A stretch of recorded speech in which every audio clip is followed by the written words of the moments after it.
2, 1, showtime!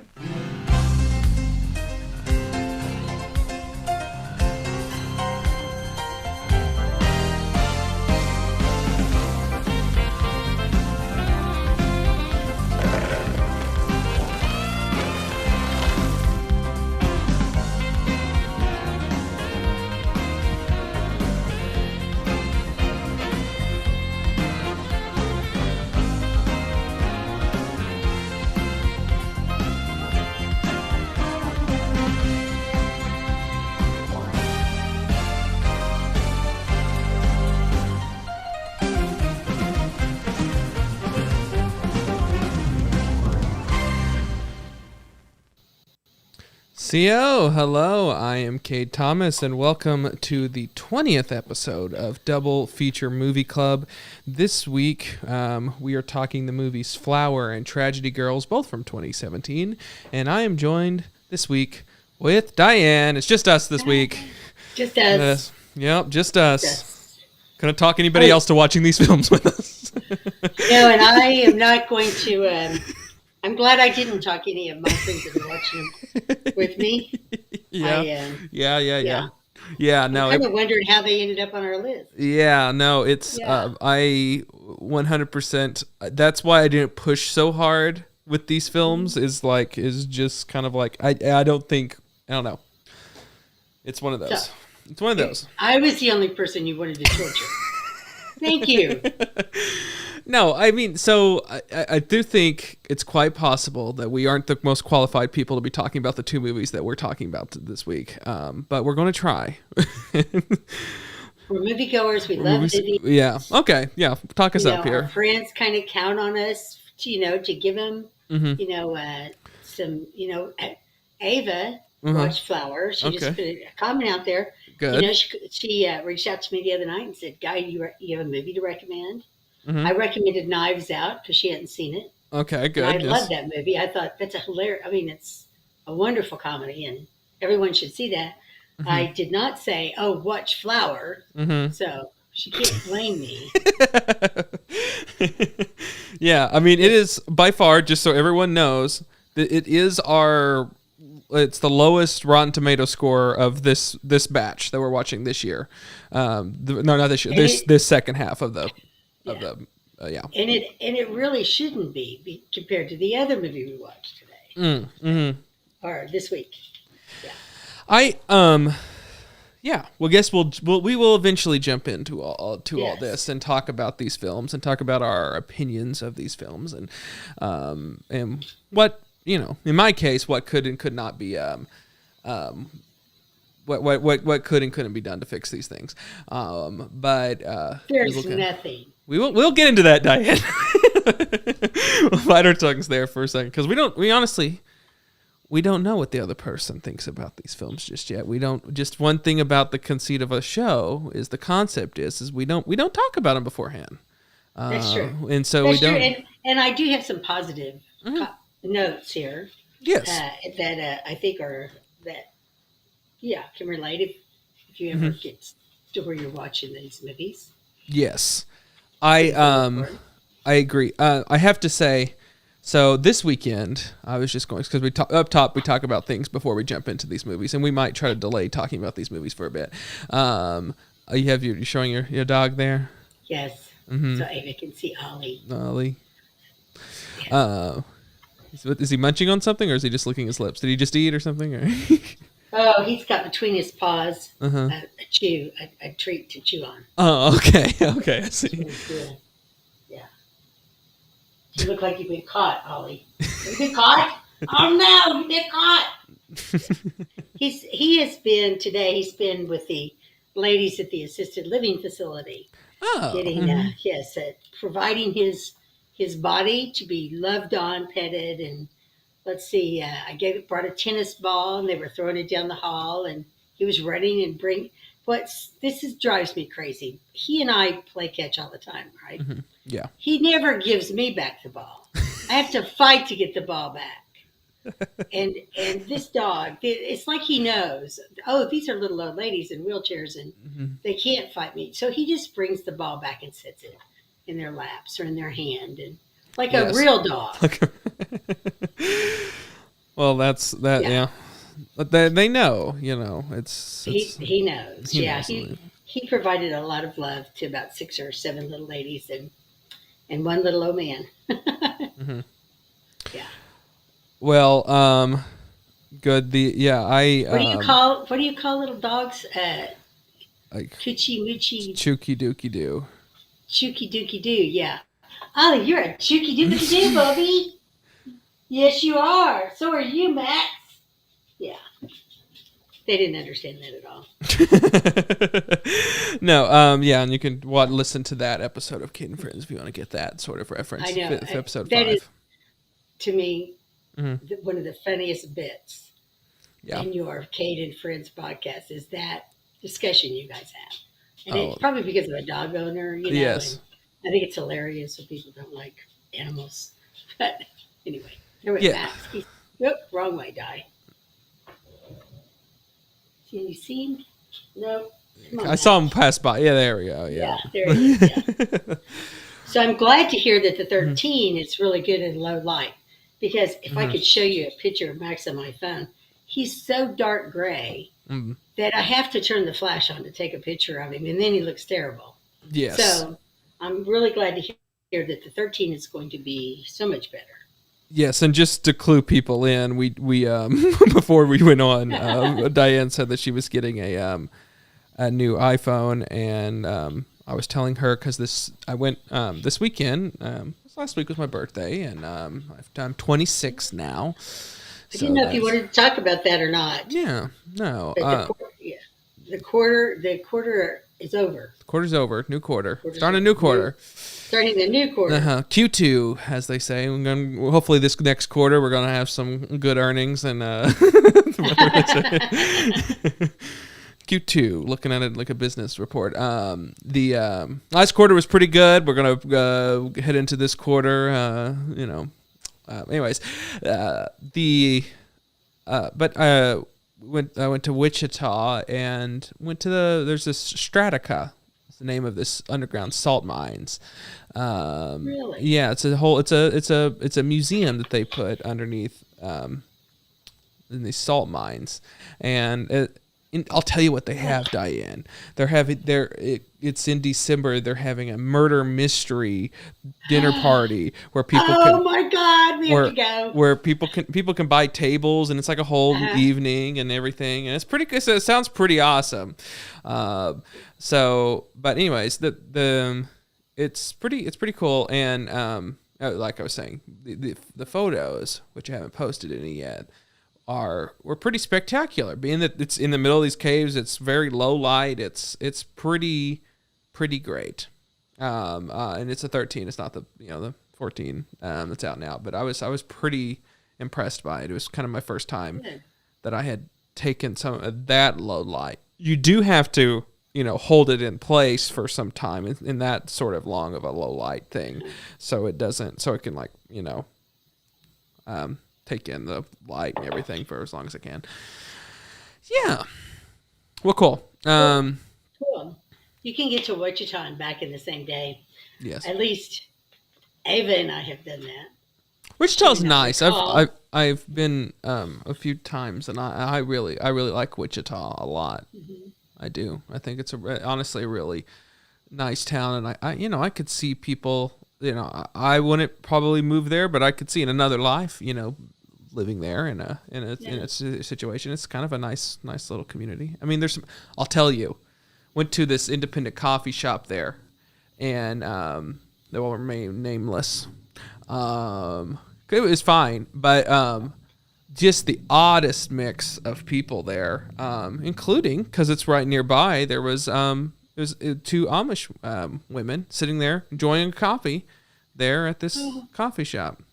How cool is that? There was a little fish tank. There was a guy at the counter. He responded to every single thing that you ordered with, or whatever the questions for it, like, haha, awesome. Haha, awesome. And it was is like... Is that an exact duplicate of it? Okay, go ahead. Uh-huh. Awesome. And it's like if I was that other lady that was working there and had to hear that reply to every single thing, Yeah. I would lose my mind. I would literally I would lose my mind if I had to hear that. No, she did. It is like I would just be like, I'll take the orders from now. Jesus. Yeah. Just don't or just figure out a different way to react to something. Yeah, I'd be having my earbuds in at that point. Yeah, and I barely just interacted with him, but it was him because it was the people in front of us and then the people behind, and it was like every single time, every single response, every single person was this kind of slight laugh and then a awesome in the same inflection. So no matter what you order there, it's going to be awesome. It's going to be awesome. It's going to be awesome. It's going to be awesome. Well, great. But I'm bearing the lead here. I went to a record store again, and I found this record store. It's a new record store there in Wichita. I think it's just called the Record Shop. I don't think it has a name. I think that's what the name of it is. And they had a little section, a small section. It was a small record store, but they had a little half of a little shelf that was dedicated to 80s new wave synth pop. Oh my goodness. And I've said that before, that it's very rare that's the case, that they have a dedicated section to it, and they had one. And not only that, but they had Images of Heaven by Peter Godwin, which has been on my list for a very long time. And it's one of my favorite things. It is, fingers crossed, going to be featured in one of my films. I love that song and love that. That's such an amazing song, and it's such an obscure cut, and that's I'm so happy. And you found it in Wichita, Kansas. Wichita, Kansas. That's why you don't. That's amazing. That's why you don't pass up those opportunities, and you get it for $4. It was for $4. $4. People don't even know what they're selling. It looks like Wichita has actually 3 record stores. Yes, which I went to 2 of them. Incredible. Yeah, one of them was all like metal and punk and stuff, and I was like, yeah. But I went to the other 2. I even got some at the other one too. But yeah, the one that's it's new. It's like I think he was saying that it was only like a month that they'd been around. So. Wow. Well, I'm excited for you that you found a record that you had on your list, your bucket list of albums that you really, really wanted. Is it going to be on the wall? The wall of honor? It's going to go on the wall. Yeah, and it's been a while since I found one that's going to go on the wall, and that's one that's going to go on the wall. Yeah. It's going to go on the wall. Okay. Well, do you think we should jump into these films? We probably should. We probably should. That's our job here, Diane. Yeah. I know. Yeah. I do have a question for you about. Okay. I finally got Hulu and Disney and ESPN, package, and I'm behind on my Disney Star Wars. Okay. And I need to know what I need to watch next. So you've watched what, Mandalorian, the first Mandalorian, or have you watched the first 2 seasons of Mandalorian, or just the first season? Just the first season. Yeah. So I need the second season of Mandalorian. That I knew. Yes, and then you would watch Book of Boba Fett, I guess, in that order. If you're really going to watch them all, I guess that's what you have to do. You have to watch season 2 of Mandalorian, or is that? I don't remember the order of all this. It's already. I just watch Obi-Wan. I liked Obi-Wan. It's separate. It's not at all connected to those 2 things, but well, the one that I'm really looking forward to is this one that's getting ready to come out. That is a prequel to the Rogue One. Andor, yeah, that is coming next Wednesday or something, or I think so. And they're going to drop the first 3 episodes. I am excited about that because I tell you that's the exact one that I've been wanting for a while. I have not necessarily that character, but that era and that perspective of the rebellion during that time. I think that is such a perfect way to tell that story, as Tony Gilroy's doing it, and of course he was the one who really did kind of step in and direct Rogue One, the reshoots.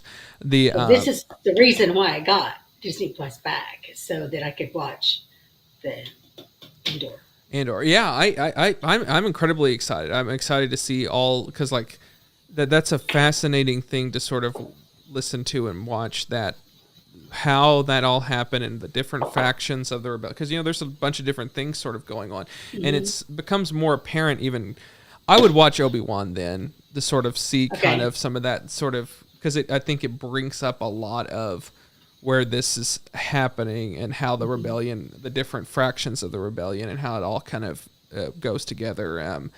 I think it's I've been very fascinated by that time period and how, like, the political side of things with, like, the Organas, and how they are trying, the fact that when you think of the original Star Wars, and in the timeline of the fact of, like, you think that, oh, this empire's been around, for all this time, and that, but really in the opening scene you have Tarkin with Peter Cushing saying that the last vestiges of the the Senate has been destroyed, or whatever, the Republic, with all that. And so, I mean, this is all just happening. Like, there's still the remnants of these sort of the Senate during that time. And you sort of see these people who are trying to stop the sort of power that the Emperor is taking during that time and hold him in check. So there's that side that's sort of happening, but they're fighting a losing battle there. And then whereas you have, like, these people who are these extremists that are trying to fight the rebellion. Anyways, all these different sides that's fighting. It's a fascinating thing, and I think it's such a fascinating time, and I'm excited to see them explore that in a series. Yeah, because of the kind of the most recent Star Wars movies, my favorite has been Rogue One, and I think it's the timing of it. That it's before. Yes. Yeah, I have my sort of, I don't know. Part of me, if we are going to have Star Wars outside of these trilogies, which we are now, I mean, that was my big fault with Rogue One, was that it's like, oh, are we really going to be? I just kind of like my Star Wars being these trilogy movies. But if we are going to do it at this point, it's like, okay, sure, then give me everything. And Rogue One, I think I certainly had some problems, but I do think that it told a different story, and at least it was different. Yeah. Yeah. At least it was different. Yeah. Different characters that I just, I thought it was a good story. Yeah. For sure. Yeah. Well, great. Let's jump in. Diane, you ready to jump into these movies? It's our job. It's our job, Diane. We have to do this. It's the job I volunteered for. Yes. I don't want anyone to think I get paid for this. No. Yeah. It's all a volunteer basis. Yeah. It's a duty, really, to the people. Great. Our movies are Flower and Tragedy Girls. First up, we're going to talk about Flower. We're going to have our little musical interlude, and then Diane's going to tell us about our feature presentation, which is Flower, and then walk us through the plot of that movie after this little thing.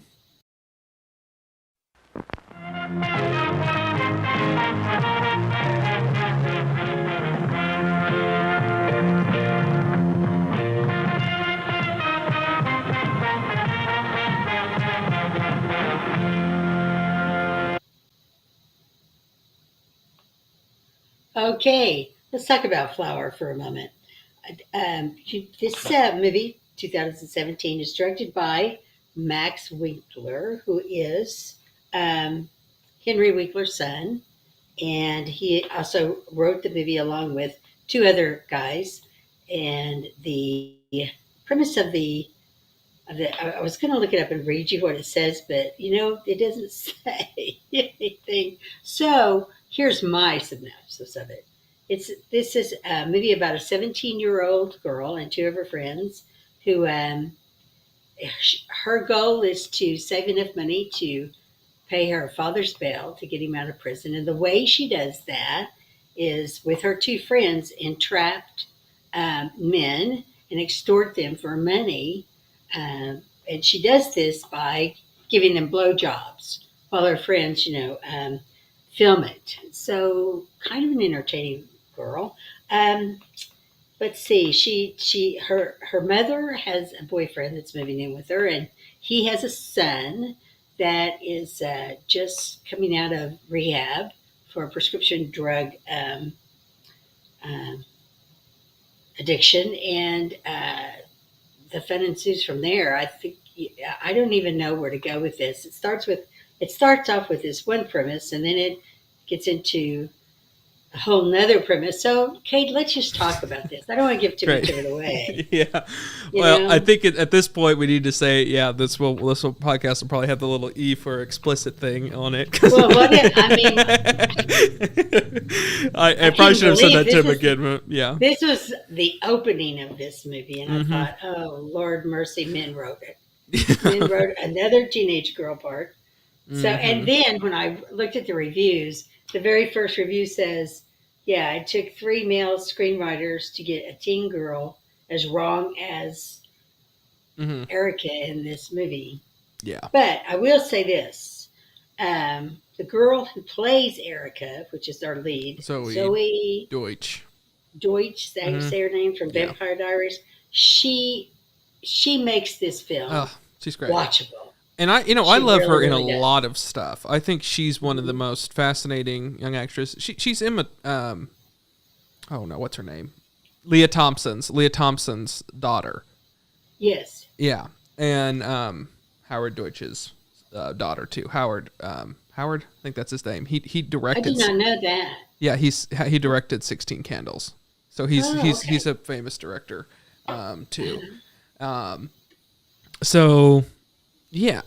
So of course little nepotism. But honestly, she's incredibly talented.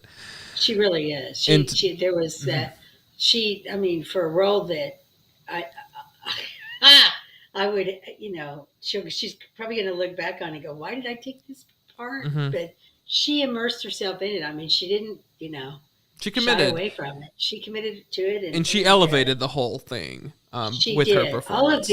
All of the actors in this elevated this movie.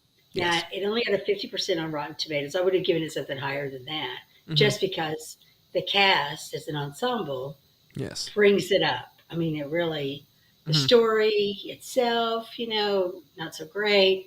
The language in it gets a little redundant, Yes. I think. To That's me, the my best way to put biggest it. fault with this movie is, at a certain point, I was like, oh, I think this is a little better than what they're saying. There certainly is some things of like, it's obviously male screenwriters writing this this character, but it's also like, they, yeah, They wrote their fantasy girl. I think. yes, yeah. And so there's that, and like, but like at a certain point, I like these characters are unlikable to an extent of like, I assume that was the point, but then like you're supposed to like and it's like the movie, like my biggest fault is that I think in the last half hour it completely falls apart. It completely and so at a certain point I'm like, I actually kind of like this, and I kind of really like what it's doing, and it's characters talking in interesting ways, and like I kind of, and it was a premise movie, and it was I did really enjoy where it was taking us to a certain till it falls completely off, and it's like, that's by the end of it, it's like, that's not the movie I was watching. That's not the this is not the road that I thought you were leading me down. And it's not like it was like, oh, we're doing something different. It's like I felt like they completely didn't even understand the movie they were making by the end of it. It's like, that's agree. not So the movie that you have been making, and it's not even like, and you don't even understand the movie that you're making here. I think that's why it probably got a 50 on the Rotten Tomatoes side, because Yeah. it was like that 2 different movies were written, and somewhere in the third act they decided to take the end of one movie and attach it to this one, but with the Yes. same characters. Now, I will say the other person that I wanted to really call out on this was that Joey Morgan, who plays the stepbrother. Oh yeah. Mm-hmm. He sells that. I mean, he Yes. totally sells that, and another actor in the movie that really lifts the whole movie. Yes. And I didn't realize this until I looked him up, and it's probably why I missed the whole thing with Zoe, is that he passed away last year. Oh, he did. Yeah, in November of 2021. Oh wow. I couldn't find it where they ever publicized what from. He was 28, so there's no telling. Yeah. Well, yeah, no, his performance was really great. I liked the whole dynamic of that family. Was Yeah. very fascinating. Him, like, I thought that if that they just focused in sort of on that, I think it Yeah. was like you didn't need a lot of that other stuff. No. It was always I'm always like that. Families are so fascinating, and I think that this was something that was the sort of thing that I gravitated towards. Was I loved her and her mother's relationship with Catherine Hahn. I thought that was a really great relationship and thoroughly believable. I thought in the relationship sense. Maybe not the characters aren't, but that relationship. Which a lot of that is the actors, but a lot of that, they did right. I thought their conversations made a lot of sense. I am. That I liked that, and I also liked Tim Heidecker, the father, in that playing a different thing that he typically plays. He plays it a lot straighter, and boy, is that hilarious! Boy, It really is. Is that It is. Yeah, I agree with you. I thought the family dynamic, and so the four of them are finally together. yes, And how the parents reacted to the kids and vice versa, and these two kids getting to know each other. That to me was the best part of the movie. yes. Thankfully, it's a lot of the movie, so that was a good thing from it. But Yes. yeah. And I liked just how they're being pulled. She's being, tasked to pull, like to be nice to him and to be like they put a lot of pressure on her to be this sort of good influence for him, and and yet I liked how it rang true of like the only incentive that she really had was she had to be bribed to do it. I liked that sort of thing. Yeah, like that was good. That was sort of that where she's where the father's very conservative and like no like they're that diner scene where they're sitting there and he's like trying to like count the change of what this would be and like really like we have to really save money here, cut costs, and then like Catherine Hahn's like having to bribe her to go out because then also the fact that like his sponsor or whoever this program has him eating different things and like it's like well he can't have gluten. But there's just that whole scene was carbs or sugar. Or can't have carbs, sugar, gluten, red meat. But they're at this diner, so I don't know what on earth he's going to be able to. Yeah, there was absolutely nothing. Yeah, it was, and his reaction was real to me. Yeah, the way he reacted to. Okay, they pick him up from after being in rehab for a whole year, and now they have him. He has all these rules, and the first thing they do is take him somewhere where he literally should not be. Yes. I mean, it's like, and no one wants to be there. No one wants to be there for different reasons. But they're being forced to be in this sort of thing, and they feel like they have to be supportive, and it's that is like so that is brilliant. Like that whole thing, and it's like you could have just did things with that, and because that's where it worked. They could have taken and made that arc, and that the building of the relationship between him and her and the parents. They could have made that arc a lot longer and got rid of the rest of the story. Yes. you yes. Because to me, the Adam Scott stuff, it's interesting. Like I don't necessarily even have a problem with that. Like if they had like a purpose in a finite way, it's after all that is where I think even like where it completely loses it. But I don't know. I agree, and I think Adam Scott was miscast. If he was supposed to be the hot old dude with the great dad bod, Adam Scott. Okay, then maybe it's been too long since I was 17, but yeah, no. I think he was, I think the point of that character was maybe to cast someone who is likable, like who you can like easily like you kind of just like you doubt a lot of that stuff and where that goes, and I think someone who you can easily sort of someone that's a little bit more of a shocking thing to sort of deal with, and I think for that reason it's good. But you're right, the overwhelmingly part of that is like he's this supposed to be this hot older guy, and it's like it's Adam Scott, and it's like that's an odd one. I don't know how you could have talked anyone into the things that he was accused of doing. But he does, have a like he has that charm about he sells the lines that he's saying really, really, really well. And so, like, that's where you're kind of like, maybe you rewrite some of that stuff in order to fit that, because if that is your character and all that, yeah. But there's a lot of, like, I enjoyed it, like I said, to a point, and I guess we can sort of, I don't know. I mean, I don't know if we want to get into sort of where this movie does end up going, but before it, like, so Catherine Hahn's great. The family's great with all that. I even kind of liked her friends. I thought that they were believable. They were believable, and one of them is if anyone knows she's, I don't remember what that character's name is, but she's she's in Kimmy Schmidt. She's one of her friends. She's one of the she's the daughter of Jane Krakowski. She's the stepdaughter of Jane Krakowski in that show. Oh, okay. Yeah. So I was like, where do I know her from? I was like, oh, that's what it is. Xander? I think that's the name of her character in that. Yeah. So if you watch Kimmy Schmidt, you'll know her from that.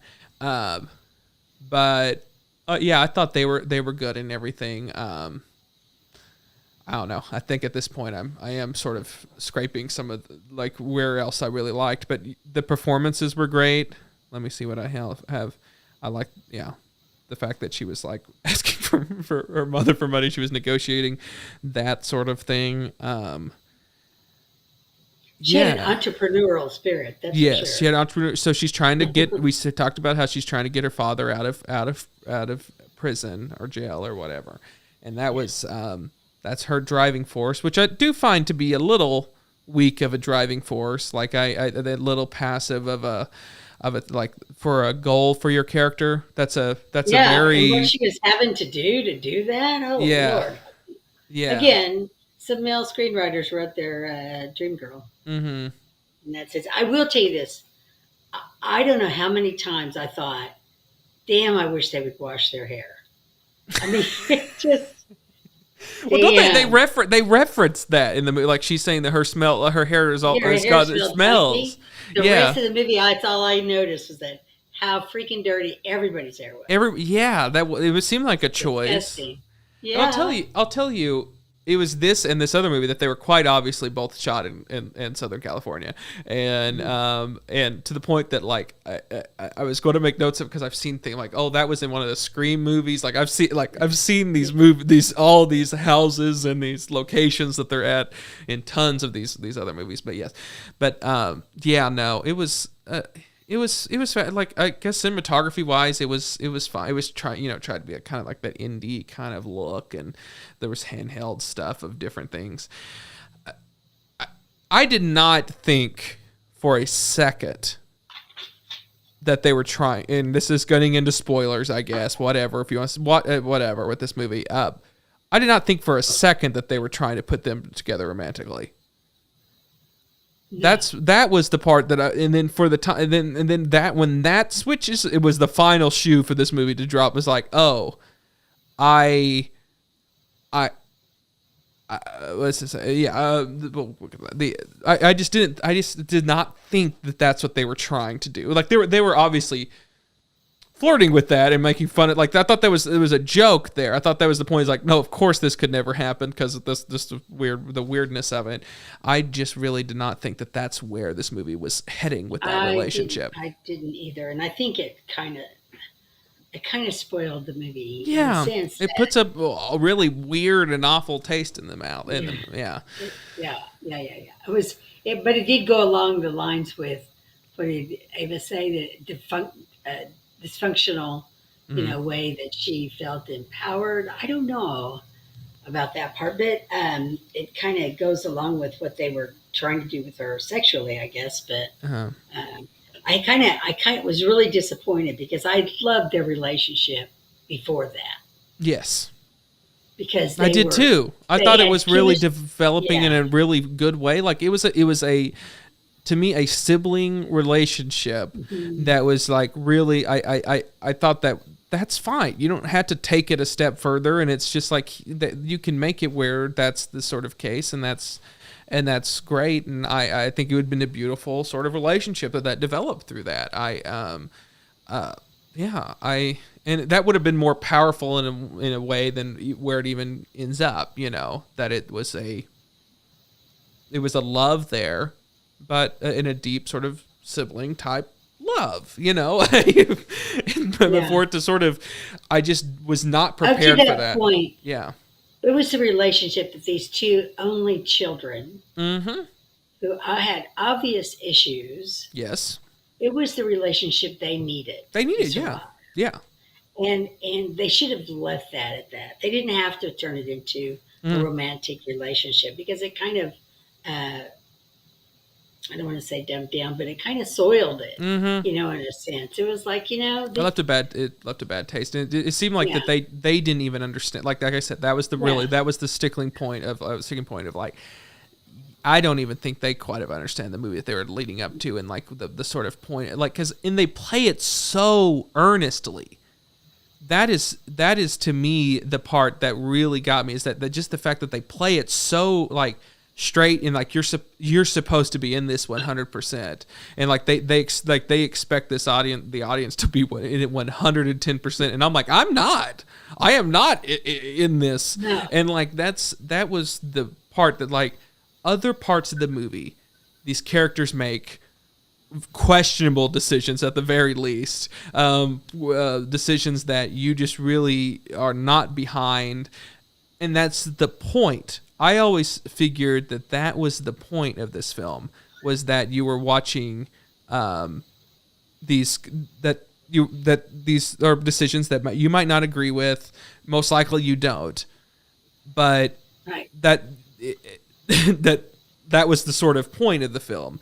And for them to sort of then have these characters make this decision and for you to supposed to be behind it, is like they could have still made these decisions and been like, and you're supposed to be like, oh wow, okay, these characters are fundamentally flawed.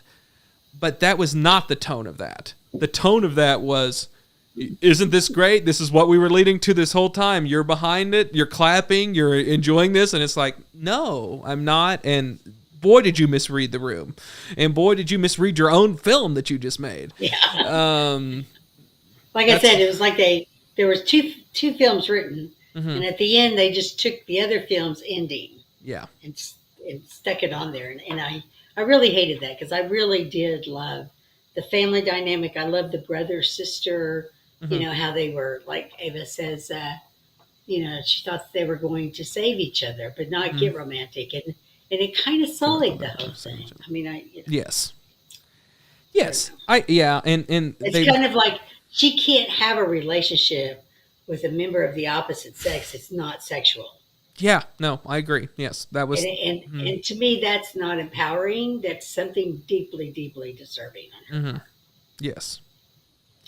And it's like, there should be relationships in film that's not romantic. Like, to me, it becomes more and more apparent that like that just doesn't. That's very rare in cinema to sort of tell, like, it to seem the go-to thing is seemingly you have to have two leads that are romantically involved. Like at this point, like it becomes it's a trope, and it's like that, like you have to do it, and it's like, no, this movie didn't have to do it, and most films don't have to have some sort of romance plot, subplot.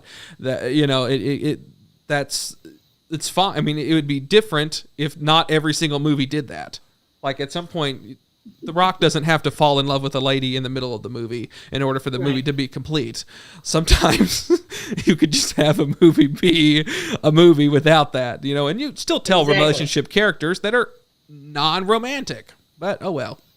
It was a lot more interesting before that happened. Yes. And then it becomes sort of, the same old thing that we see in a lot of different things. Anyways, I don't know. So, you gonna rate this movie, Diane? Oh my God. Anything you want to say else about it? I need a bottle of beer. One bottle of beer. One bottle of beer. I don't know. I don't think that there is an emoji with a bottle. Or how about a bowling pin. If you're, well, you probably could use that.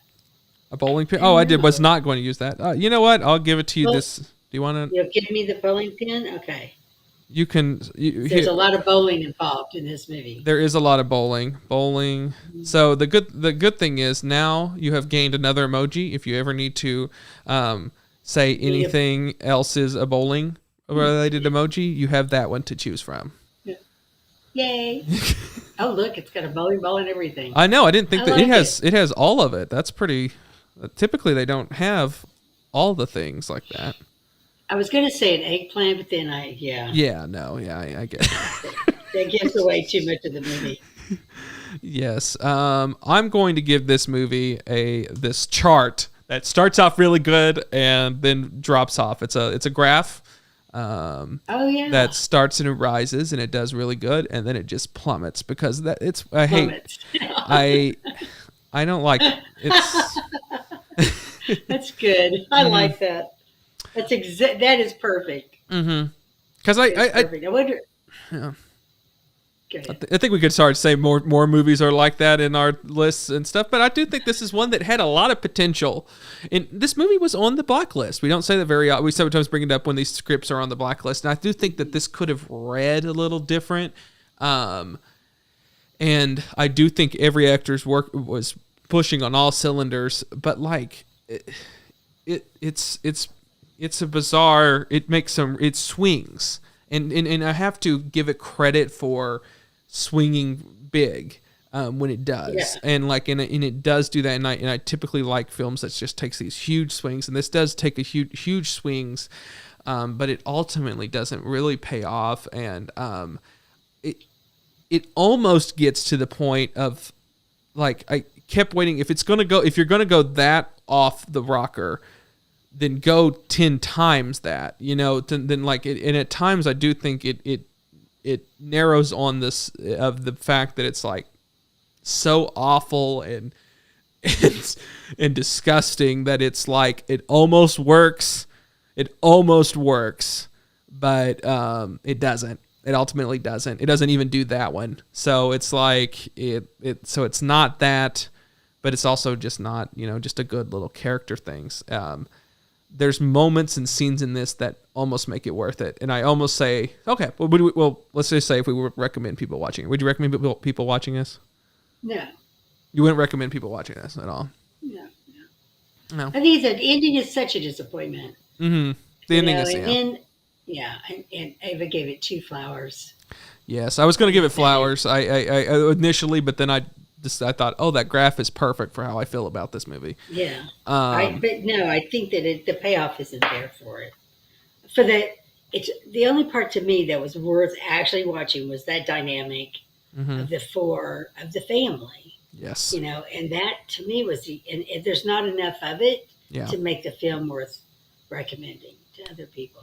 And it's such a shame because it's such an interesting premise, and it's such an interesting, because like I almost say it's worth watching because of that diner scene, and then just seeing the different parts of this family. Like it's that stuff's good. It's to me unquestionably good. Like that diner scene is unquestionably good. And there is other parts of that with the family, and like I think of like that pool scene is really there's a really good part there. There's just a lot of different little things of that family that's sprinkled throughout, not in it enough, but it is really good. But when the movie falls off, it falls off hard. I think I would give it. Yeah, it's on the blacklist. What? Given that it was on the blacklist, and it has 3 screenwriters on it now, I have a feeling this script might have been different when it was on the blacklist. I 100% agree. The 2 other screenwriters that were not part of the blacklist script, they did something to it. I don't know what. It was horrible what they did. Yeah, I don't know. You would imagine. Yeah, I agree. That's sort of my theory as well. I would love to read that original blacklist script of this movie, because I think it's worth seeing. I love Zoe Deutsch in her performances. I think that she's one of the most interesting actors that's coming around today. Watched Not Okay is an interesting, another kind of similar kind of thing with this, and it's on Hulu. So if you like her performance in this, she kind of plays another. I think it's a little bit better of a movie, and it's also just it's perfect for this time period. She plays someone who's obsessed with becoming like internet famous, and I think she's really good in that too. And so just different things. I knew her from she was on Disney Channel way back in the day too. She was on Sweet Life on Deck. She was oh really one of the she was Zach's love interest sort of near the second half of that series, toward the end of that series. That's where I knew her from initially. But I really like that. So it's worth seeing for that performance, for some of that dynamics. Catherine Hahn's great in this. The father, Tim Heidecker, is great in this as well, and the son is really great in this. So I think it's worth seeing for that reason. Just know it's not a perfect film. It's not close to being perfect. It's not even a good film, but it has really, really good moments and great performances, and it shows what an actor can do to elevate material that's given to them. I agree with what Ava has said here. He said she at least liked that the ending had hope, even though the ending was terribly misguided. Yeah, it was not in a nutshell. It's going to this dark place that you don't know how they're going to get out of this. And then it does sort of end in a kind of, it ends in not in like a dismal sort. It's like this sort of half sort of thing, and it is somewhat hopeful. And so I for that reason, I guess. But like I like dismal endings too. I just like good endings. I don't think this is a good ending to a film. I think it's actually one of the worst endings to a film I've ever seen. Yeah. Oh, she's a really good romantic comedy she's in. Set It Up, Netflix original. Let's check that out. I will have to check that out. I have to write that down because sometimes I have to watch a really good romantic comedy to wash my brain of what I just watched. Yes, well, good. And this is one of those. Yeah. Yes, I understand. This is one of those weekends. I may be watching this one, tonight. Well, cool. Do you have it written down, Diane? Yes, I do. Okay, perfect. Okay, we're going to. Ava. Yes, thanks for the recommendation, Ava. Yeah. So we're going to go into intermission, and then we're going to talk about also from 2017 the movie Tragedy Girls. I'm going to give some plot synopsis of that, so bear with me there. I don't have to do that very often, so I will do that now. But in the meantime, grab you a snack from the concession stand, and we'll be right back.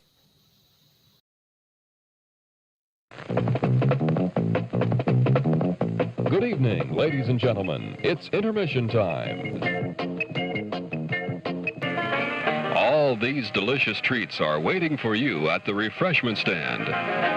Delicious fresh popcorn, ice-cold cola, and candy you know and love. They're all ready for you now, so you won't have to miss any of the feature. Come and get them. And now, on with the show.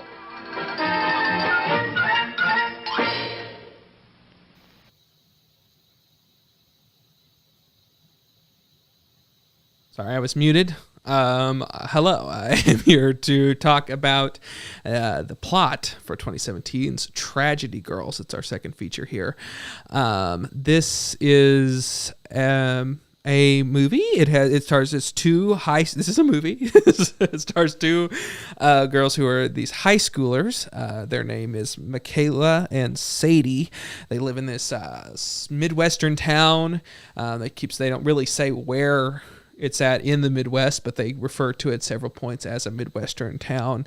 And they run this true crime blog titled Tragedy Girls. And essentially there's these murders that is happening around this Midwestern town.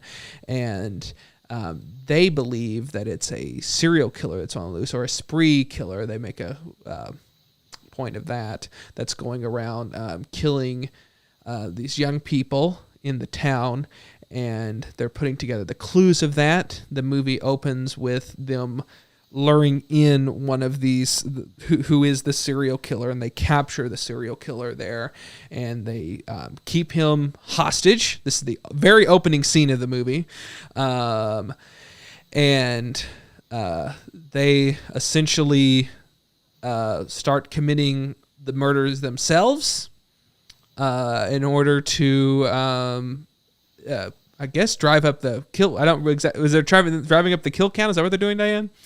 Yeah, I think they're trying to drive people to their blog. Their blog, right? Yes. Yeah. That's the end goal is to sort of prove that they want to become internet famous, and so they're trying to drive up the kill count and trying to drive up the recognition that of their Instagram and their blog and all this stuff, because everyone's keeps thinking that these kills are just accidents. Yes.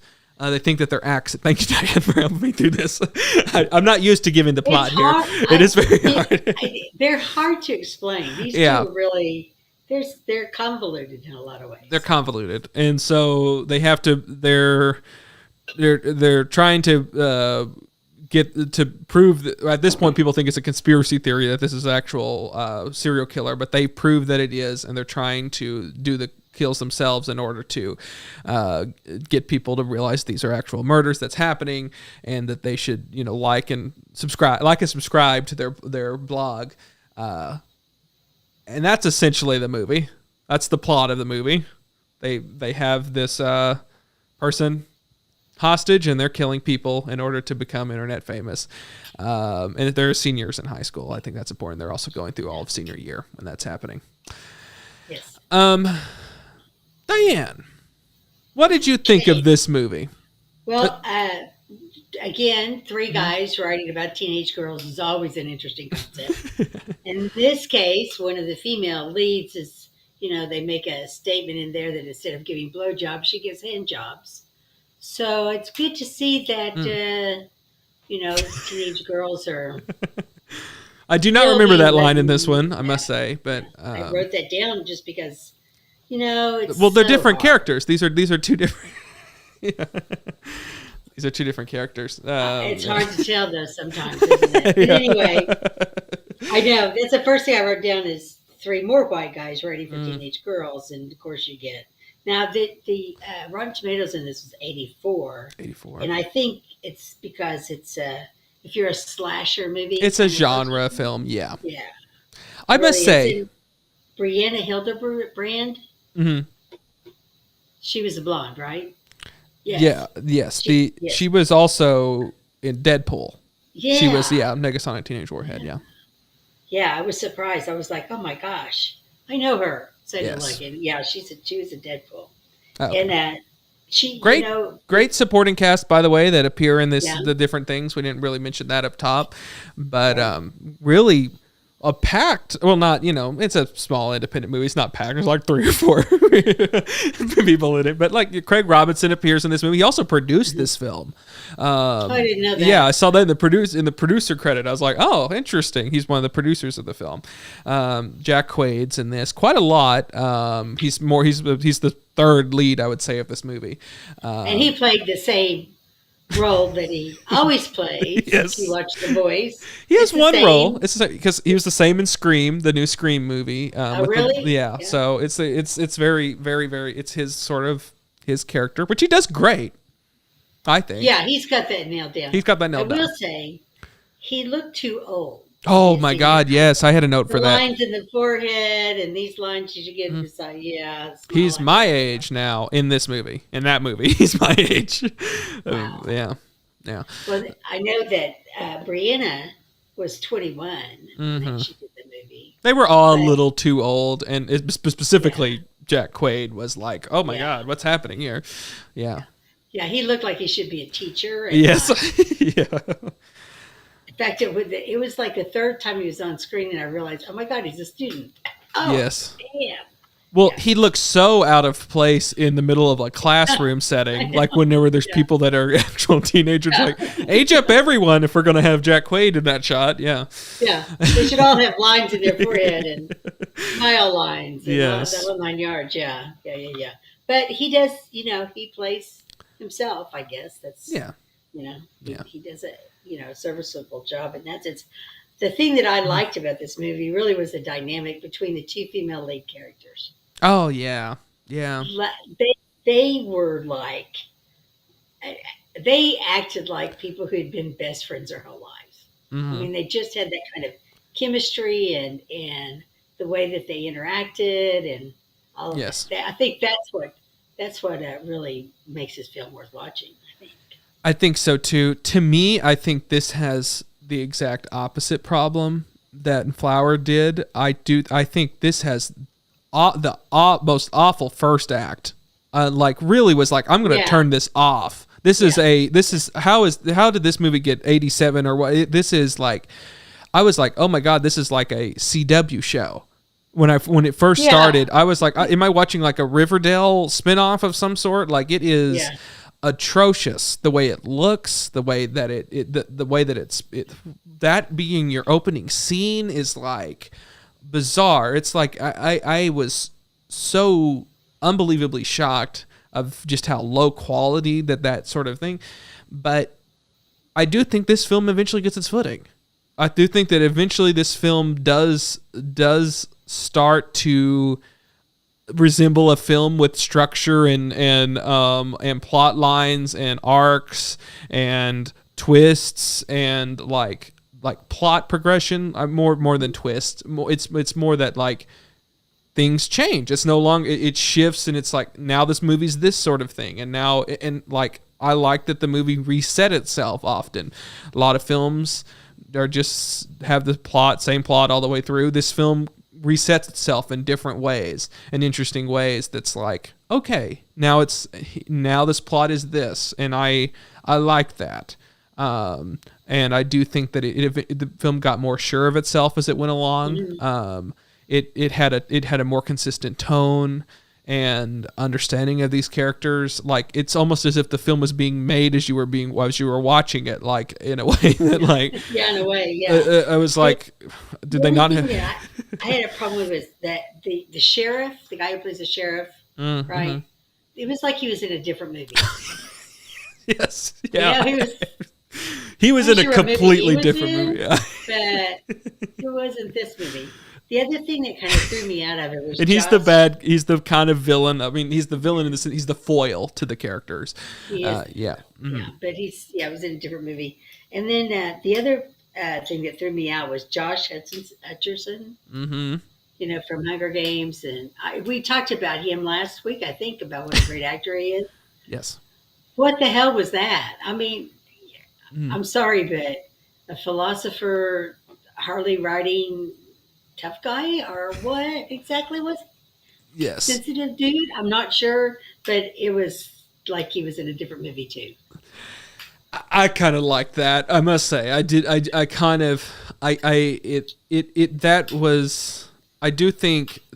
So this movie, just a clue in our audience. Obviously, you've seen this movie, but I'm just saying so the audience knows this movie. What they'll do is they'll introduce a person to be the sort of next kill of this film. Yeah. And so that happens a few different times of like all of a sudden and this he was sort like of the first one. He was the first one that all of a sudden Josh Hutcherson's in this movie and he has some sort of character, like they're almost cartoon characters. I was happy to see him die. Yeah. I was okay with that. So I don't like the blood and all that other stuff. So yes. I just don't watch that part, but you kind of do root for them to kill him. Yes, you do, yeah. And Craig Robinson's also brought in. He's a kind of a cartoon character. Like he's the first. Yeah. Josh Hutcherson's the first one that sort of happens to, and then you sort of like you keep putting these characters in that have like there's a backstory to this town that Yeah. you're just thrown completely into the middle of, that I feel like at times it's like when, and then especially when you're introduced to these characters that everyone knows and everyone has Yes. these huge backstories for, that like, and they had to do heavy lifting because all of a sudden they're in this scene and they're all like, he's the fire marshal of this town, and you had the, you know, with Craig Robinson's character, and he's having an affair with Mrs. Kent. Yes. Which not sure where Mr. Kent is. But Yeah. yeah. Just constant, like throwing like 10 things at you, and he was a athlete in high school, and that like, and he's well known in this community, and this is well into this movie that we're introducing all this about this character, but you kind of have to roll with it. By the time that this had already happened with Josh Hutcherson, you kind of get the point that this, like, the things it's going through, and then of course they did that with they had already kind of set up the cheerleader head that was undermining their thing. Like, she had already kind of been in the movie for a bit, so it wasn't so much. She first appears in the movie and rags on her about her tennis shoes. You knew she was going to die. I mean, you just knew at some point this chick is going to die. And I didn't expect it to be as gross as it was. Oh my and God! I did not even actually, when they started down that path, I was like, okay, I'm not watching this. And I'm so glad Ava's not watching this movie, because this is yes, far with its grotesqueness of murder. It is it's very slasher. It's very pulling from like slasher films of just how over the top and grotesque it is, to the point that, you know, like it's somewhat mean spirited. That's the point of the film. Like it's to the point that's like you're not supposed to root for these main characters by the end of it. I believe you're supposed to see it from their, I mean, like, there's no perspective to see what they're monsters. They're that's the point. It's a slasher film. I mean, it's like, you know, they're not. The other thing is, like, they're not misunderstood. They're part of the cheerleading squad. They become Instagram fame, or, you know, internet famous. They're not like underdogs by any means. Yeah, they're on the prom committee. Yes. You know, They're not like social outcasts. They were the popular girls. But I also wouldn't say that they were the popular girls. I mean, like, they were like mid. Like, they were kind of. They thought they were the popular. They were thought they were. Yes. So I don't know. It's another one where everyone was giving it their all. Out there, everyone was giving it their all out there. And as a fan of slasher movies, how would you rate this compared to other slasher movies that you liked? I must say, so I'm not the biggest fan of slasher movie. I like, obviously I'm a huge fan of Scream, and that's poking fun at the slasher genre and stuff. And I don't know. I somewhat like. I'm very hesitant to say that because, like, there's a certain side of, like, I hate the Saw movies. I think that's and those that where it's just anything so sort of grotesque. That's not really what I like about horror, is the sort of going so over the top with violence. I do like some of those old, like, you know, Halloween. I love Halloween, and Friday the 13th, and really Nightmare on Elm Street's really fun. The early ones. Yeah. I did like that they referenced Final Destination. Mm-hmm. Yes, you kind of ragged on me because I like the Final Destination. See, that's the one I don't like. I don't like a lot of that early 2000 stuff. And at times this seemed a little too much like that. So, and they actually referenced it in this movie, and I was like, yeah, see, gratuitous violence, man. That's fine at that point. I mean, it wasn't bad, but it was very cheap looking at times, obviously. And I didn't look at it. Everything was very kind of like, here's a dummy prop of, you know, with this. There are a lot of fake heads and stuff, we'll say, and a lot of things of that, prosthetics of things, and so that's fine. What I watch these sort of things for is. Any movie, I think that you can tell through genre lenses, and it's telling interesting characters, and really in this case, it's the plotting that I found to be really fascinating to watch, of how this movie, like, reset itself and had these different these different bits that they did, and like here's a little vignette of a scene next to and then here's how do we get to this next part, and how in between that how do we reset the whole movie of like I just assumed this guy was going to be out to the very end, but no, that he comes back around and then they're being hunted. Little slight spoiler, and so like it like resets itself in different ways that I found like it was very engaging and was actually showed some actual really good plotting and story structure.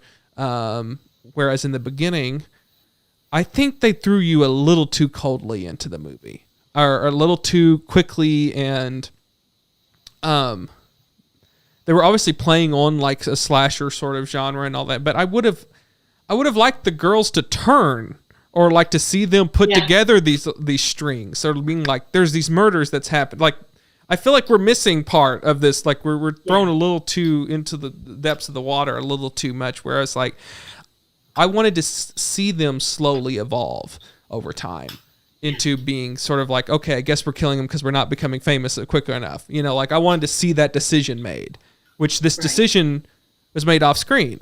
Like they do this, so it's like, I don't know. Yeah, and they kidnap the actual serial killer, and they didn't do anything with him. Yeah, I agree. He not to the end. It was like, oh yeah, let's drag him out now at the end, but it was like, yeah, why did you kidnap him? You're not talking to him. Mm-hmm. It's like, what? And I love that actor. He was in The Strain. Did you watch that? I did not. Movie, it was a TV series, and I saw it advertised, but I did not watch it. Yes. No. What's that guy? What's that director's name? Gert. I'm not going to get it right. I never say his name right. I never will say his name right, and I will maybe spell it or tell you something that he's done, and you will go, oh yeah. Guillermo del Toro. Oh, Guillermo del Toro. Yeah. Thank you so much. Yes. I appreciate that. Anyway, he wrote the books, and I read the books, and it's an interesting take on the vampire story, and it's really, really, if you like horror, you would love this. Let me tell you, and it's a TV series, and this Kevin, the guy who played the serial killer in Tragedy Girls, he plays a Russian that becomes part of the crew that survives this apocalyptic takeover from these vampires. But yeah, okay. I know it's my kind of thing. But the books were excellent, and then there's I think three seasons of it. Not really sure. No, 4. There's 4 seasons of it. Really a good series, though. Well, we'll have to watch that. Yeah, I thought that, they make reference to like a Hannibal Lecter type thing, and I thought that perhaps that was where he was going, was like he would be like a mentor to them, and so they're keeping him hostage and getting tips from him on how to do this sort of thing, or even like, and then. Yeah, they did not do anything with the plot of having this guy hostage other than, and so that was where there was just some things that could have been shifted or retooled in some sort of way of like, I think you could have had them be very like reluctant, but then like, like there's a way to sort of make this slow progression to them becoming these like serial killers, like, and that would have been a lot more interesting and fascinating to watch than them just immediately making this decision off screen before the movie even started. Was just a weird choice. It really was, and they had no problems with killing. No, at all. I mean, I don't know that they needed to actually have any assistance with that, and they certainly did use it in the movie. Yeah. Other than they kidnapped the guy and used him at the end. Yes. And then they didn't even use him very well. No. I'll tell you. Okay. I guess this will be the sort of point of like, I watched this and I see a lot of similarities to 2 different projects I developed in high school. It was 2015. Really? A lot of 2 different sort of things that's almost like a combination of 2 different story ideas, but through the lens, neither one of them were a slasher film. But yeah, and it's like, oh my, oh, there's interesting things there, and to the point where I thought something was going to happen with the sort of finale, like they were telegraphing something. I could have swore they were telegraphing, but ends up not being the case. And I'm like, oh, okay, well, good. I'm glad that plot point can stick in my thing if I ever make these. Because I thought something else, they were hinting at something else was going to happen at the prom. But I won't spoil it here. But No, I thought that was... yeah, straight to a Carrie kind of ending. Mm-hmm. And so I was sort of shocked, but I mean, one of them's very, like, you can see that very much in a lot of different things, of course, that these people want to become, especially in this generation and where we're at, people want to be famous online and all that sort of thing. And they're going to go to the extremes, like that they're going, like, some of this is very Heathers like, but through a slasher lens and through a modern social media lens. Like, yes. And so one of the concepts was very much like that. There was these two girls who were trying to become their best friends, and the sort of riff happens between them as they're trying to in this case they were trying to profit off of, like, very similarly to Heather's, some, like, a friend of theirs event that's happened to them and everything. It's all we'll sort of say about that, but the very similar to sort of this movie in that sense of they're in high school and they're trying to become internet famous and all that, and very similar to another thing of, like, there's a serial killer that's going through the sort of, like, people that are related to this high school. That was also very similar. But of course, the people involved are people trying to actively solve this sort of situation. So I saw a similarity of combining two different ideas that was, like, very similar to that. And I was like, it's interesting to see someone sort of do something somewhat similar to what you were kind of thinking about and going in a completely different direction, but still having some interesting similar plot points. So what would you rate this one? I sure, because I always, like, I was just gonna give it a knife. I might just still do that. I guess it's kind of a boring thing, but I was like, I don't know. Ultimately, I must say, I did think this movie eventually got there. I think that the movie eventually, like, it especially during I think after Josh Hutcherson is out, from that point, and there's some parts a little bit before. I even like Josh Hutcherson's parts in this movie. Like, I like from that cheerleading scene. Well, I'll include Josh Hutcherson's part in that. From that first cheerleading scene to where the shoes, which to me is the funniest gag in the entire movie, is when she shows up to the murder with those shoes. With those shoes on. It's the funniest gag of the entire movie. And they got the mime look going, and it's pretty scary, But what mask is that? What movie is that mask used in? Well, they use one similar, and I remember Scream. It's kind of Scream-esque, yes. Like, I mean, they use a white mask, yeah. And then, they're dressed alike, they're on yards, and then, bang, there's the shoes that she got posted for. Because she remembered it. I don't remember which one was she. Michaela, she's like, oh, Michaela, and because like, how did she know that? And it pans down and she's wearing the shoes that she made fun of her for wearing earlier, and the other girl's, like, upset that she changed her entire outfit except for these shoes that she was just made fun of for.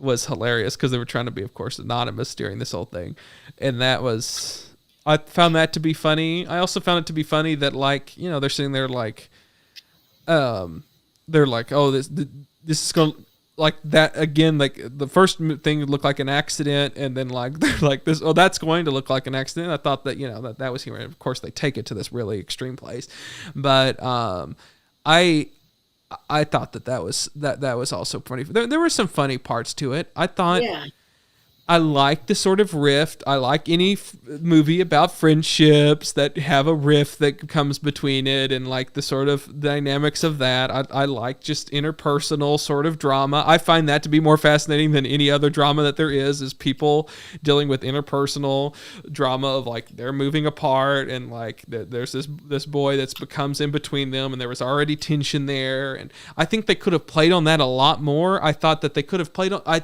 knew this was going to be a plot point, and this is perfect drama of the fact that they murdered her boyfriend, the person that she was interested in. And like, that's the perfect opportunity to be like, wait, you murdered the person that I'm interested in, but you're not going to murder this person. Like, I've given all this up for this whole thing.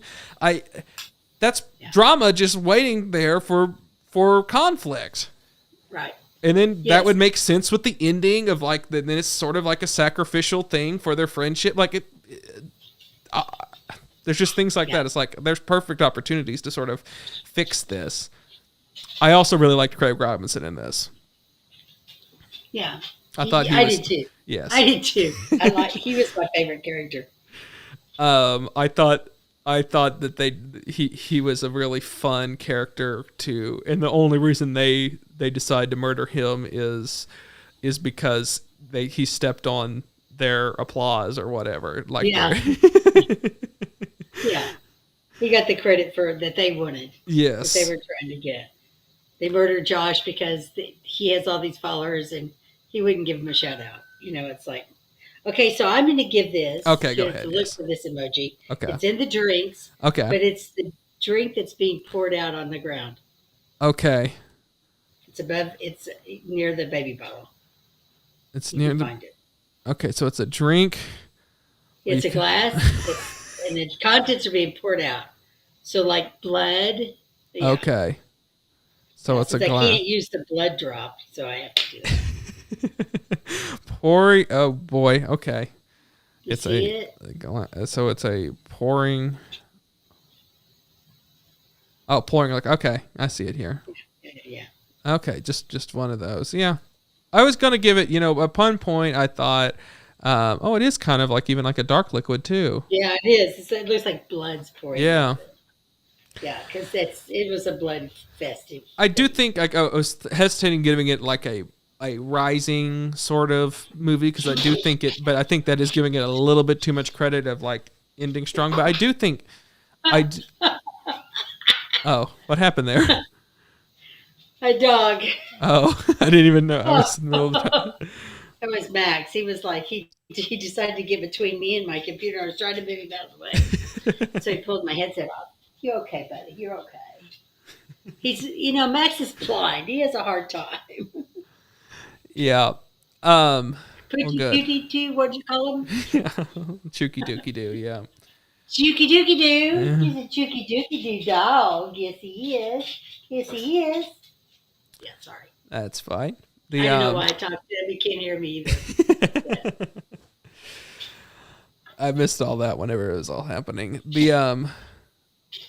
Ultimately, I it would have been too. I was going to do like, I don't know. I think you missed it with all that. I was going to do like a rising graph thing, but I do think that was giving it a little bit too much credit. Too much credit, yes.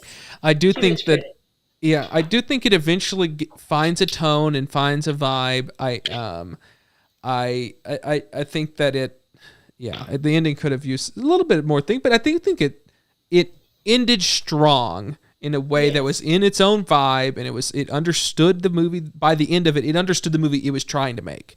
Like, I do think whether or not you like it or whatever, I do think it eventually found its footing. Whereas Flower completely lost its footing by the end of it. But I do think this one sort of found and it understood by the end of it what movie it was making, whereas Flower completely lost it by the end of it. So it was kind of an interesting that's the sort of story I saw between these two films.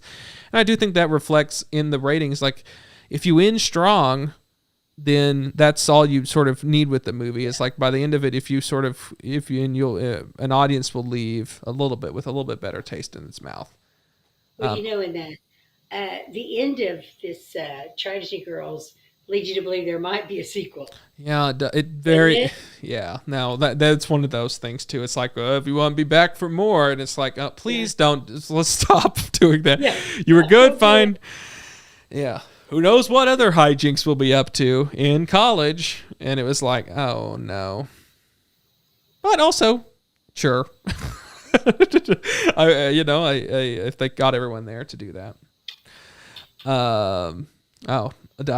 Ava said, for Diane's next birthday, you should give her a full set of emojis. You should. She's very limited with hers. I have all the emojis, and the best that I could come up with was knife.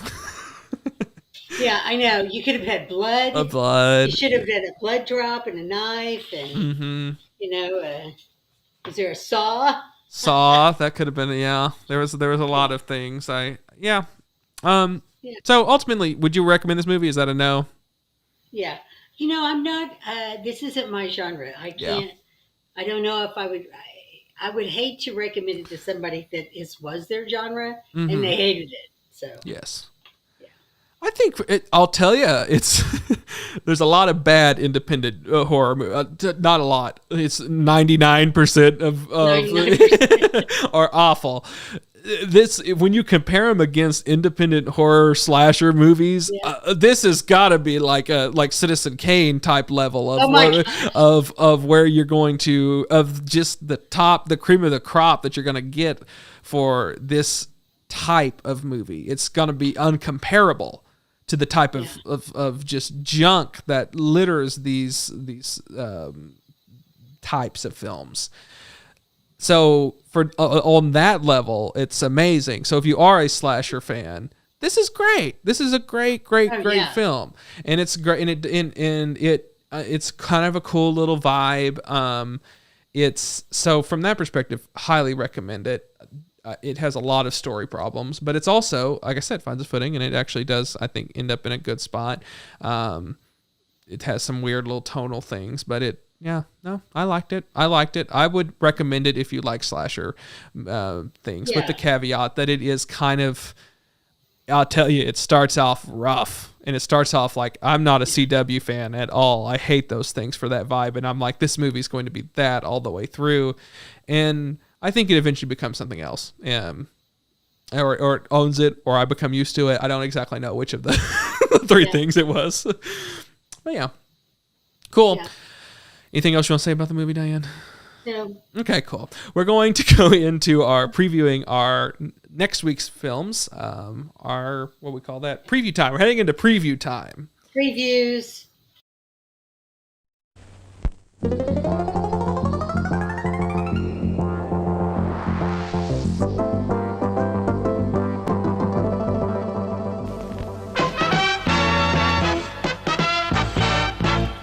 And now, preview time.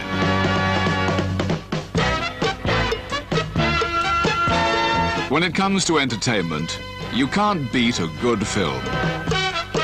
So let's take a look at what's coming your way.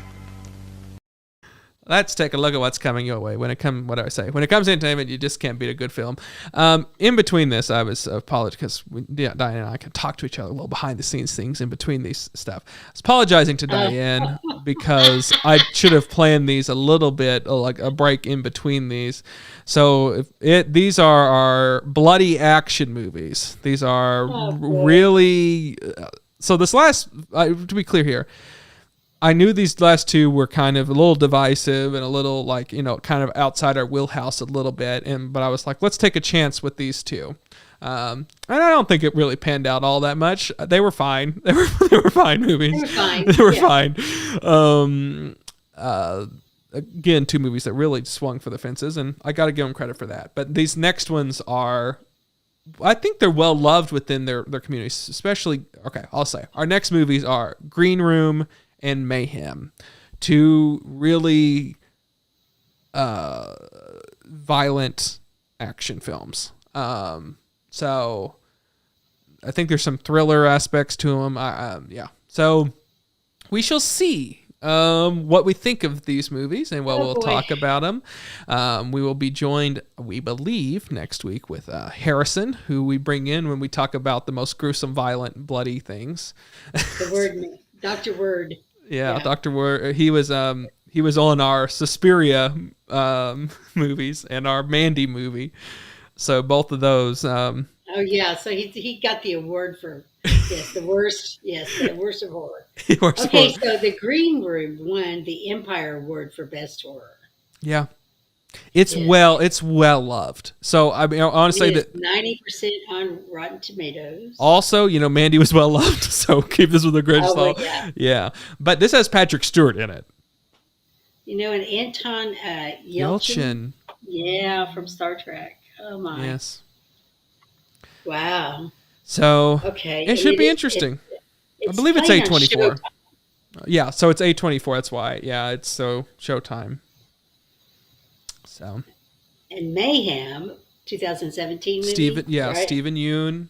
I know nothing about that film other than I think it's Stephen Yeun and Weaving, whatever her first name is. Yes. So yes, you're right. On Showtime, that's really great there. And they both. This one is on Tubi. Tubi, good. Did you watch both of these on Tubi? They're both on Tubi this year. Yeah, week. I watched Flower on Hulu. Flower on Tubi, Oh, okay. and I watched I think so, yeah. And the Tragedy Girls, I had to watch it on Tubi because So they're both on Tubi? of the sound. There was something just not right on the sound with watching it on whatever I was trying to watch it on. Was it Prime? I think. Mm-hmm. I watched it on because I also because of these movies and because I like horror, I have a Shudder account through Prime. Oh, you do. And so it got it. I watched it through Prime that way. So that way I can bypass the commercials that Tubi, put you through. Yeah. But yeah, the second one I watched through Tubi because the through Prime the sound was terrible. Interesting. And I didn't want to turn on my surround sound for it. Lord help me. But yeah, I do think it did have like a surround sound. It had a surround because I was listening to it with my AirPods and it was doing like a surround sound mix, which was the other film. Wow. So it did have a surround sound, which is bizarre for this film of a very low budget. See, I would have never thought that stuff, and that may be why. Yeah. My TV was having a hard time with it because it was not liking it at all. Yeah, and I didn't because I listened to them both that way, which again. Maybe not great etiquette to watch them both on a phone with you. But and typically I don't. But again, I was on the road. Well, you were in the car. I was in the car. Right? Yes. You were driving, so you might as well do something, right? Yes, exactly. So, yeah. Great. Yeah. Okay, so Green Room, Mayhem next week, 2 action things. We'll try to, we'll see what we think about these things. We try to pair them, interesting things up together that have some sort of similar story or something together, but that'll be our bloody action films. So we'll see, and it's kind of horror. I think Green Room has a horror aspect. Know all the way. Well, Ava, you'll probably be skipping this week, I would imagine. Yeah. Ava, don't watch these next 2 films. Yeah, she won't. She's like, no, not gonna happen. Not gonna happen. She'll let me watch them. Now, yes. I don't know if she's still out there, but she did say that she watched Knives Out. Oh. So I'm hoping she liked it. She didn't tell me for sure how she felt about it, but I thought that I loved that movie. Mm-hmm. But another movie that I really, really loved, and it came out around the same time, was The Gentleman. Yep, we talked. I think I don't know where we talk about. We do talk about it in our personal lives quite a bit. Well, because you were actually the one to recommend it, and you said you've got to watch this just for Hugh Grant, and literally Hugh Grant had been on screen for 10 minutes before I realized that was Hugh Grant. Yes, yeah. That is how far out this character he plays is from who you normally see. I just want a movie with that character. I want a whole thing. I want a whole TV show with that character. Like, I just want that character for the rest of time to have something that will appear on my screens, because that is, boy, like I really like Hugh Grant. I really like the choices he's making in more recent years is fascinating. It's very fascinating. He was someone who used to say, like, he didn't want to be an actor. He said, I didn't want to be an actor. This is just a role that's fell in my lap and everything, and I'm doing it because people keep hiring me. And I think now he's no longer like romantic comedy guy. He's just doing stuff that's fun and interesting, and he's very talented. He's very, very talented. I'm serious. I love that character in that. Mm-hmm. I liked really all the characters, even Matthew McConaughey, which I'm not a huge fan of because he kind of always plays the same thing. Mm-hmm. But that worked in this role. It really did. And Colin Farrell. Mm-hmm. Oh my gosh, I laughed so hard. I mean, yeah, it's kind of a violent movie, but I still love that movie. Yes. Everything about it. Every character. I like the plot. I like the story. Yeah. Yeah. Well, also important note, this is our 20th episode, Diane. I know. It's been 20 episodes. Can you believe that? Yeah. I was going to see this actually might be our shortest episode. I was going to quickly, I'm like, oh. Yeah. These films are not a lot to talk about. Not a lot to talk about. Not a lot to dig our teeth in. Oh, and Ava said she did love Knives Out, so that is good. I'm glad she did, because, you know, I hate to recommend a movie to her and her not like it. Mm-hmm. Yeah. And there's going to be the sequel. They'll be out, and I think around Christmas on Netflix. Mm-hmm. It's going to go straight to Netflix. And Daniel Craig is the one that's coming back, right? Yes, no one else is coming back. It's just another his story. Mm-hmm. Yeah. But oh, great! Oh my goodness, that ensemble cast that they brought back for the credit for the second one is pretty great too. Is it great? I haven't looked. Yeah, I mean it's Dave Bautista's in it, Edward Norton's in it. Like it's my gosh, it's got a lot of people in it. Is it Knives Out 2 or? It's called Glass Onion, a Knives Out mystery. Glass Onion. Oh, yes. I love that. It's got Edward Norton, Janelle Monáe, Catherine Hahn is in it. Oh, you know, she's... Mm-hmm. I just love her. She's good in everything. Leslie Odom Jr. Oh, wow. Dave Bautista, Kate Hudson. Ethan Hawke. Huh. Oh, yeah, Ethan Hawke, yeah. Wow. That's, you know, the premise is a good one. I like the premise of it.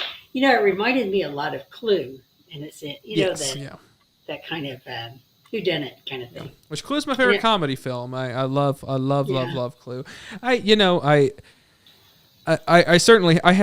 to be interested to see if they keep from that. Are they going to tell stories the exact sort of similar way, or are they going to I imagine they're going to completely change it because of who's directing it. I believe he's probably going to throw out a lot of different things, and so I get because what it made it interesting is you knew most of the stuff once it sort of came out. You knew how he died, like, and you were sort of in a different, it wasn't like a whodunit really. It was kind of, you were given 90% of the clues right up top, and you were watching him, similar to like a Columbo situation, try to work himself through this whole thing.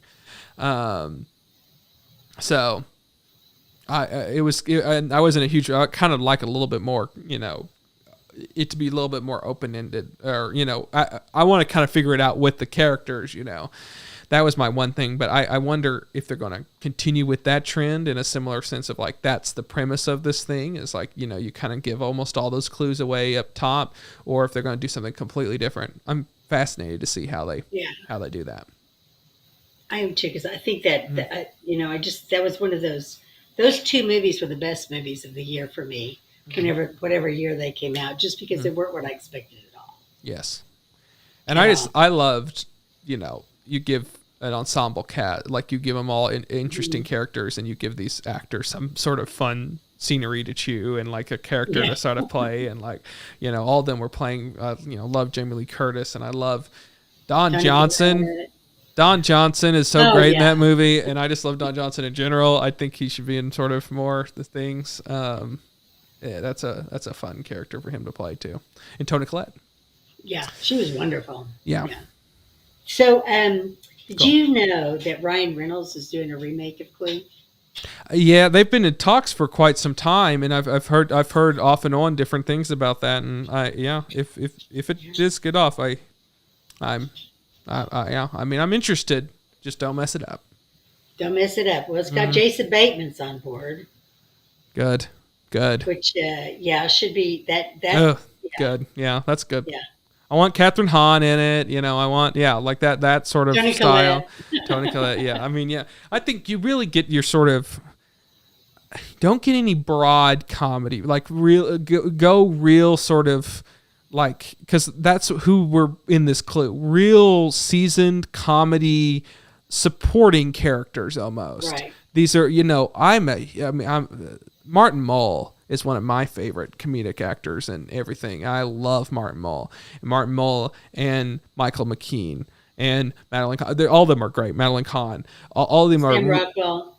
Well, I'm just mean from the original, The Clue. Yeah. The original. These people that are these great character actors who don't really lead things too much, but they're just so excellent in everything. And so that tier in today's world is something to sort of keep in mind. I think that you sort of you figure out that and print it, print that sort of like a Tim Heidecker, I think is an excellent example of that. You could go a little bit more mainstream and get like a Jason Bateman of certain things and people, and you certainly can go that route, which I do love Jason Bateman. It looks like he signed up for it, so I don't know for sure, but and I think it's the kind of film that Ryan Reynolds could do well. Mm-hmm. Yeah, I agree.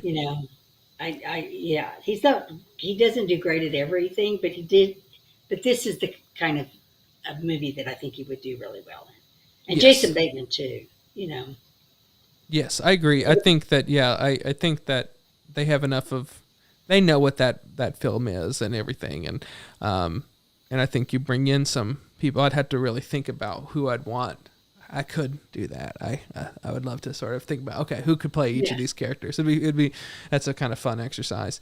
And not just duplicate the original. No, you don't want that. When you were talking about the original, I was thinking the Tim Curry, Madeline Kahn. Yeah. That's what I'm talking about. Yeah. Martin Mull and Michael McKean. Those are, I agree. That's Leslie Ann Warren. Yeah. Mm-hmm. Yes, I love that. That's my favorite comedy film. That movie is that, and I want that needs to. Yeah, you're right. It needs to completely change the sort of plot of it. Kind of do interesting. I don't even want the same jokes. I don't want callbacks to the same jokes. I love those jokes when they said it. Mm-hmm. Later, Psych did a thing where they did a lot of the TV show Psych. They did a Clue episode where they brought back a few of them and did some of the jokes. And it's like, that's fun. No longer need to see that again. I don't want them to do it like, it's like when people do Abbott and Costello bits. We have them for that. That's good. Make some sort of new things in the vein of that comedy. Like I want that exact style, but none of those jokes, exact jokes.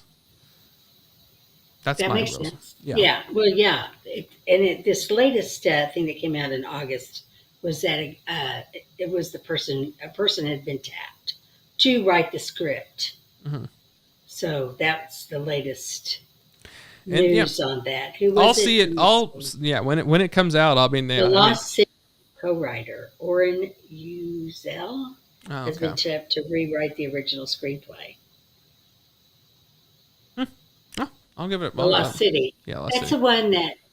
Sandra Bullock and Channing Tatum. Which is pretty good. Which I thought was good. I recommend it. Yeah, I thought it was a kind of throwback. We don't get those kind of comedies we used to, and those are the kind that you want to go see at the movies. Yes. And the last one before that was Sandra Bullock and Ryan Reynolds.